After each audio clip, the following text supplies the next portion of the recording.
khidmat masyarakat. Ramai orang tanya khidmat masyarakat ni apa? Daripada Jabatan Kebajikan Masyarakat ke apa kan? Jadi saya rasa orang yang betul hari ni mungkin nak boleh cerita sikit Cik Azam. Apa itu khidmat masyarakat tu? Okey.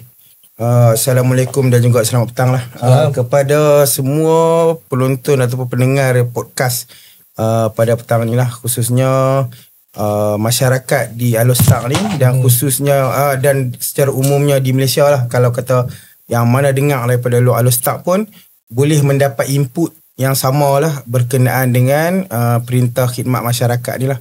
Okey, untuk makluman tuan-tuan dan puan-puan dan semua pendengar lah, sebenarnya perintah khidmat masyarakat ni adalah merupakan satu pindaan terhadap Akta 672, itu Akta Pengurusan Sistem Pekerjaan dan Pembersihan Awam, yang juga ada pindaan terhadap Akta 171, Akta Kerajaan Tempatan, dan juga Akta 133 lah, Akta Jalan Parit dan Bangunan, yang mana dalam pindaan ni dia memasukkan berkenaan penguatkuasaan bagi pembuangan sampah-sampah kecil. Okey, sampah-sampah kecil ni adalah sampah-sampah macam puntung rokok, botol air, sepihan makanan yang mana kita buang ataupun kita tinggalkan semasa kita dekat tempat-tempat awam lah.